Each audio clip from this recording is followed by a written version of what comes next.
Pusing. Kacau. Masa pandemi ini, saya nggak bisa kemana-mana.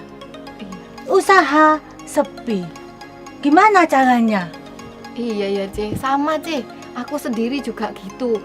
Buka toko, tokonya juga lagi lesu, pendapatan juga berkurang.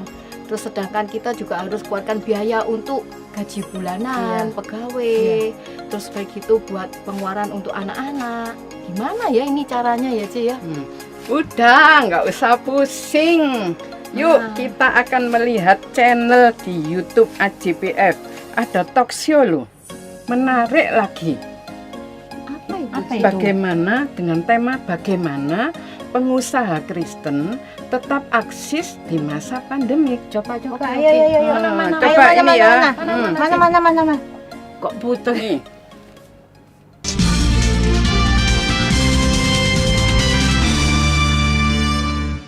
Shalom, berjumpa dengan kami Komisi AJPF GSCA Ebenezer Surabaya dalam acara talk show dengan tema bagaimana seorang pengusaha Kristen bisa tetap eksis di masa pandemik ini. Telah hadir bersama dengan kita narasumber yaitu Bapak Yudhistira. Beliau adalah salah satu majelis gereja GSCA Ebenezer Surabaya. Sekaligus beliau adalah seorang pengusaha di mana usahanya masih eksis sampai hari ini. Turut hadir pula bersama dengan kita dua pengusaha yang akan memberikan kesaksiannya hari ini. Mereka adalah Bapak Setiadi dengan Bapak Mesias.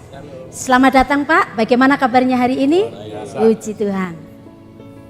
Sesuai dengan tema talkshow kita malam hari ini Pak, Indonesia saat ini atau bahkan seluruh negara-negara yang ada di dunia ini sedang dilanda pandemi COVID-19. Kira-kira sebagai seorang pengusaha dalam situasi seperti ini, pandemik ini yang membawa pengaruh perubahan dalam segala hal khususnya perubahan sosial dan ekonomi, langkah-langkah apa yang Bapak lakukan menghadapi masa pandemik seperti ini? Ya, baik Bu Devi.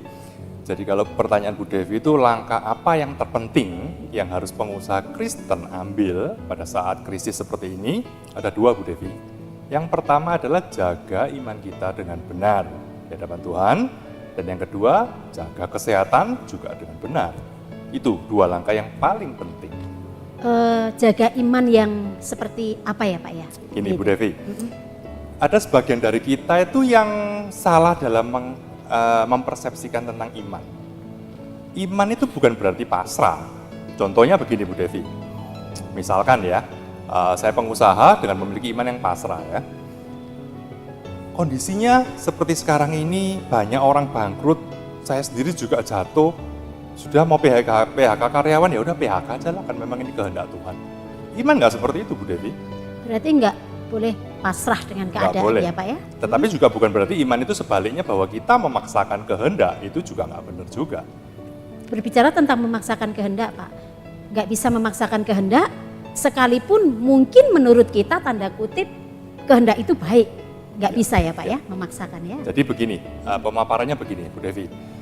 Dalam kalangan pengusaha, itu pasti kita mengenal apa yang namanya forecast. Forecast itu adalah perencanaan. Jadi, apa yang akan kita buat 3 bulan ke depan, apa yang kita buat tahun depan, bahkan untuk perusahaan-perusahaan besar, itu sampai 5 tahun ke depan, itu kita sudah bikin forecast-nya. Benar ya Pak Setiadi ya?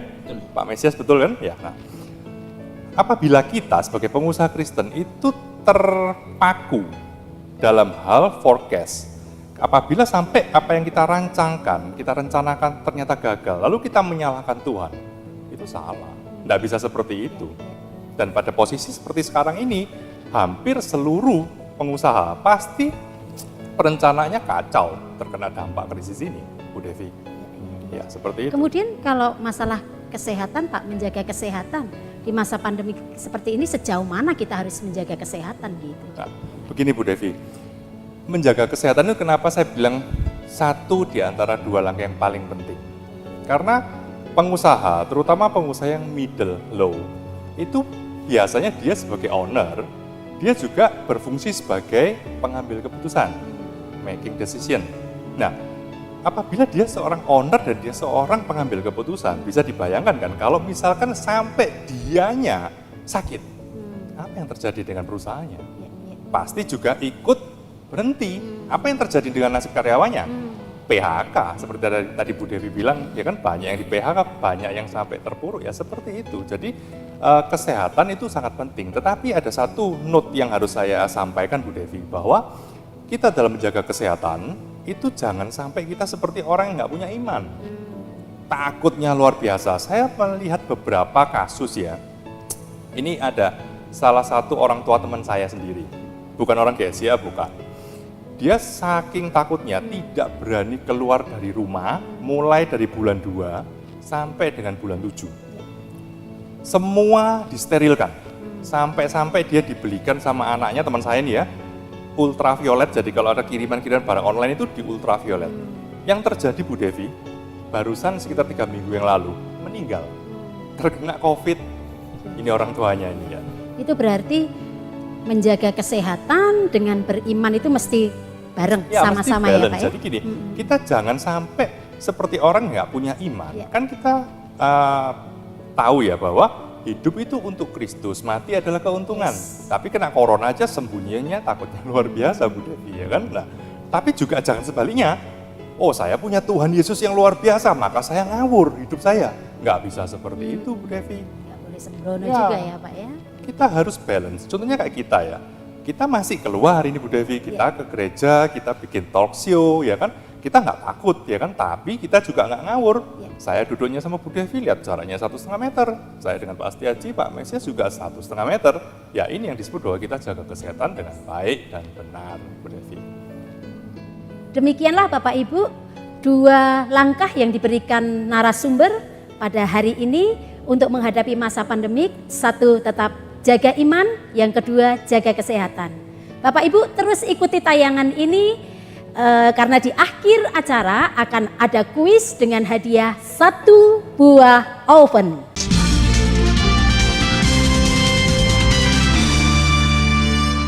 Terima kasih Bapak Ibu masih ada di dalam acara hari ini. Baiklah Pak, kita kembali kepada topik kita hari ini. Di masa pandemik ini kita melihat ya, yang terjadi adalah ada begitu banyak pengusaha yang terpuruk.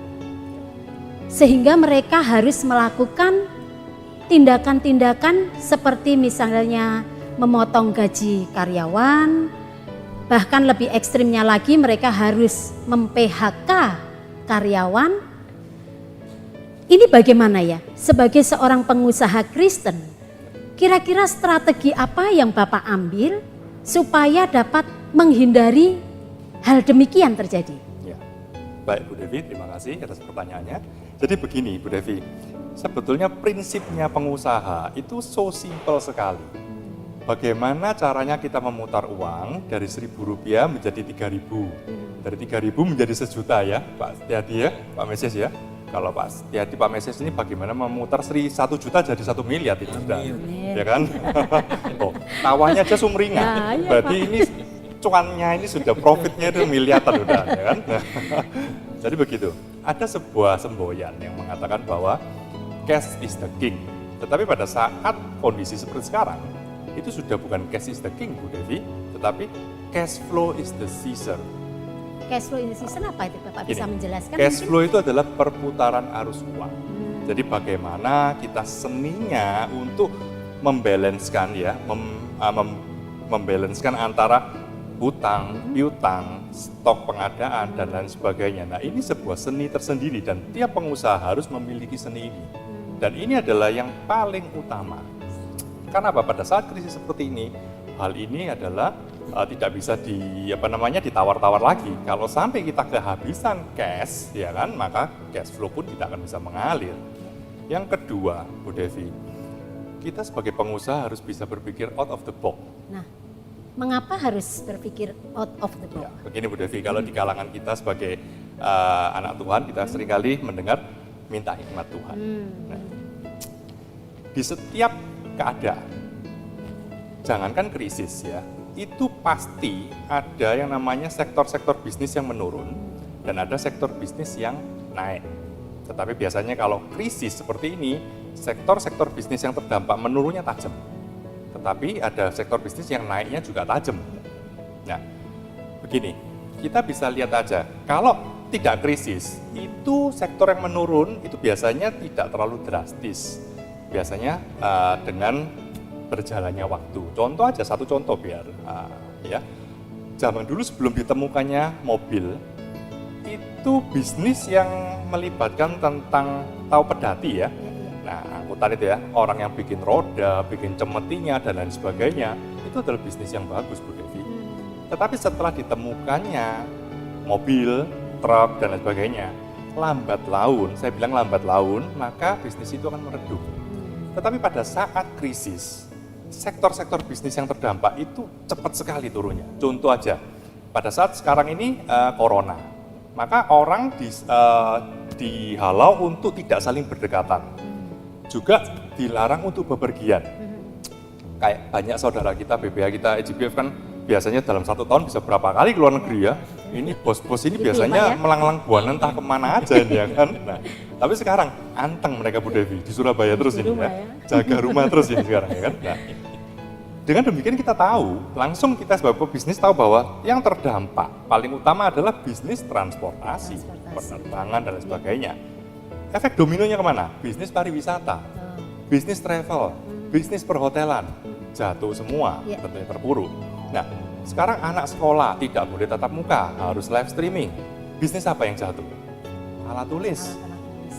Ditambah lagi kalau kena PSBB, kantor-kantor harus work from home.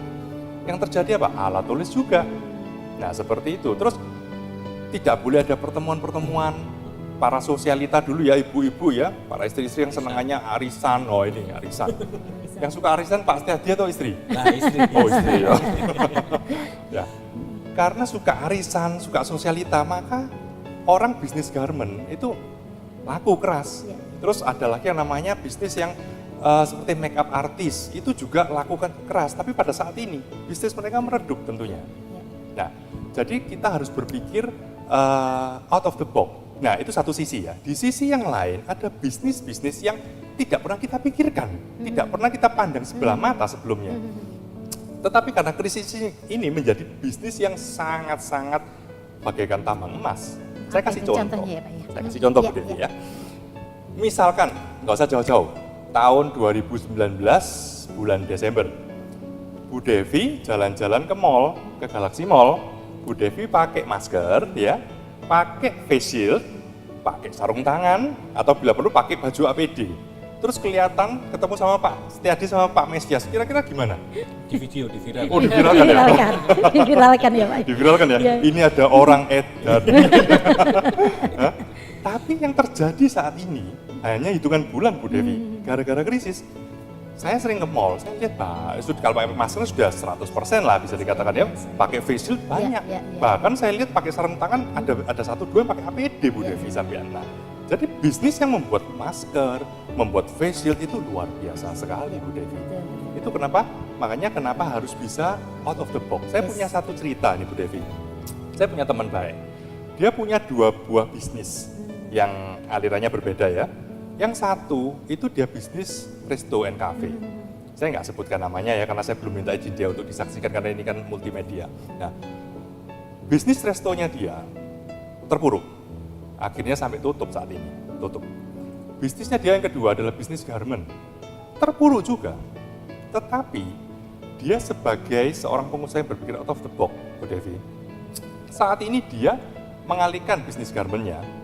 Itu dia produksi ya, nggak sekedar kalau dulu kan hanya bikin kaos ya yang fancy, yang bagus mungkin ya, tetapi dia tambahin dengan masker.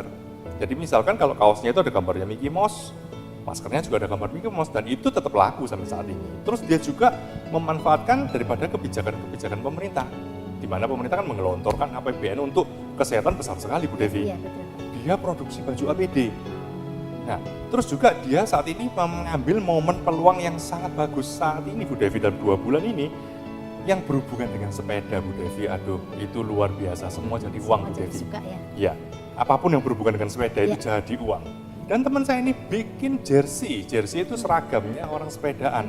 Wih, luar biasa. Bahkan yang luar biasanya Bu Devi, karyawannya dia yang di resto tersebut tidak di PHK. Walaupun restonya tutup, tapi ditarik ke garmennya ini. Menjadi berkat kan? Ya. Dia menjadi seorang pengusaha yang menjadi berkat. Betul. Tetapi Bu Devi itu kan pengusaha, teman saya itu adalah pengusaha Kristen yang bukan GSJA. Ya. Tapi jangan berkecil hati Bu Devi, di GSJA ini pun banyak pengusaha yang luar biasa. Makanya saya bawa ini punggawa-punggawanya IGBF. Ya.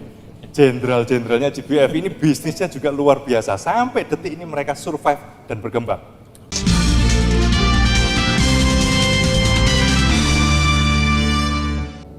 Wah, luar biasa ya Pak Yudhistira. Kalau gitu kita akan dengarkan kesaksian mereka ya. Mari Pak Setiadi dulu mungkin kita akan mendengar kesaksiannya. Ya, Shalom.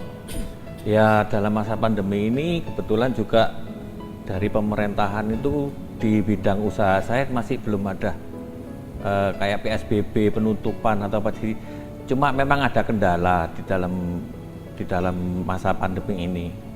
Kalau masalah cash flow itu ya kita harus pintar-pintarnya kita lah.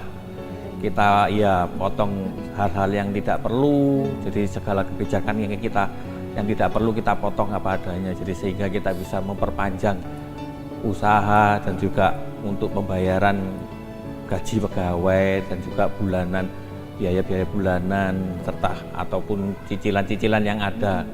Ya begitu Bu. Ya, jadi mesti bijak-bijak mengatur. Inilah yang namanya seni mengatur cash flow ya Pak ya.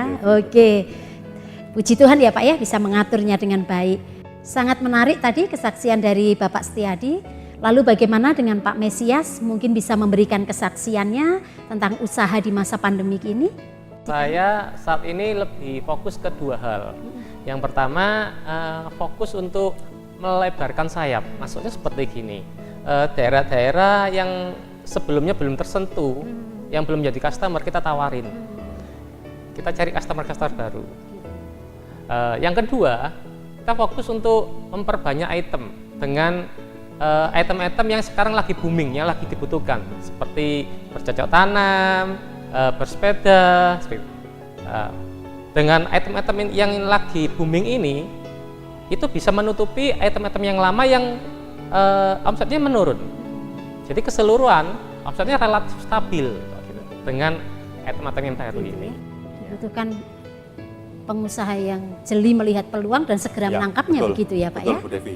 Jadi kalau dari kesaksian Pak Setiadi ini dia menyaksikan bagaimana dia mengatur cash flow-nya sehingga dia bisa survive dan bisa melewati kondisi krisis seperti ini, ya kan? Nah, tetapi kalau seperti Pak Mesias ini luar biasa sekali. Sebetulnya dia hampir sama yang dia lakukan dengan apa yang saya lakukan di perusahaan saya.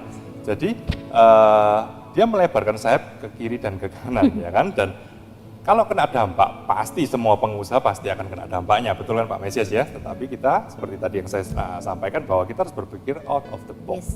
Jadi kalau Pak Mesias ini bilang bahwa dia pandai sekali memanfaatkan momen apa yang ada saat ini. Iya, iya.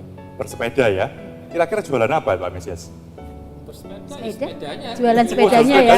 Wah, jadi kalau cari luar sepeda di Pak biasa, Mesias Pak. nggak usah Sekarang ini jauh-jauh. sepeda itu kayak emas Bu Devi, Ya. betul ya. Dan Tadi saya mendengar Bapak Mesias menambah item yang sedang booming ya Pak, yang berhubungan dengan bercocok tanam. Apa saja kira-kira yang Bapak jual yang berhubungan dengan bercocok tanam ini di masa pandemi? Iya, sekarang ini kami lagi memproduksi pot bunga. Pot bunga ini sekarang lagi booming sekali. Banyak sekali orang-orang yang suka berkebun, bercocok tanam. Bahkan anak saya setelah Zoom sekolah, dia itu menanam biji-bijian di pot. Begitu suka, begitu luar biasa kalau kita. Dengan item ini yang lagi booming ini cukup membantu sekali. Yang sebelumnya item-item lama itu naik, sekarang turun. Dan sekarang ini terbantu sekali dengan pot bunga ini. Pot bunga ini bahkan sampai kalau ada orang order itu sampai menunggu 1 bulan, ya, baru bisa terkirim. Iya.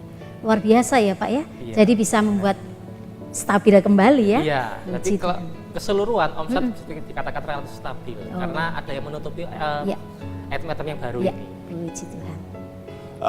Kalau seperti saya sendiri kan, saya ada 3 perusahaan, salah satunya alat tulis terdampak Bu Devi ya kan. Tetapi ada satu perusahaan saya yang minuman kesehatan. Apa itu, Pak?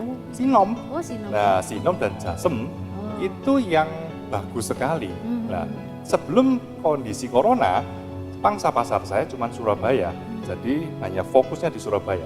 Saat ini untuk menutupi, sama persis seperti Pak Mesias tadi, untuk menutupi turunnya dari yang ATK, alat tulis tadi, saya mengembangkan sayap untuk yang Sinom ini sampai ke Jawa Timur, Jawa Tengah, dan mulai masuk ke Jawa Barat saat ini. Luar biasa sekali kesaksian kedua sahabat kita ini. Baiklah Pak Yudhistira, Bapak Setiadi, Bapak Mesias, terima kasih buat kehadirannya hari ini di acara kita. Dan selanjutnya saya mempersilahkan Bapak Pendeta Gosal sebagai gembala dari Komisi AJBF untuk menutup acara ini dengan doa. Mari kita berdoa. Bapa di dalam surga, Tuhan Yesus Kristus, kami ucap syukur buat acara talk show hari ini. Kami percaya ini akan menjadi berkat bagi kami, juga sidang jemaat Allah Ebenezer beserta satelitnya, dan bagi para pengusaha Kristen yang menyaksikan acara talk show ini. Terima kasih Bapa, berkati kami semua. Hanya dalam nama Tuhan Yesus Kristus kami berdoa dan mengucap syukur. Amin. Sebentar lagi kita akan ada kuis. Kami mengucapkan terima kasih kepada Bapak Ibu yang sudah mengikuti acara hari ini.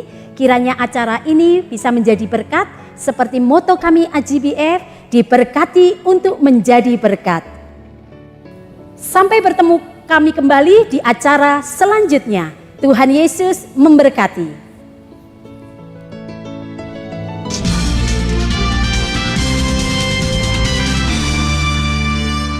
Shalom, saatnya kuis bagi jemaat GSCA Ebenezer dan satelit-satelitnya. Bagaimana caranya? Caranya mudah. 1.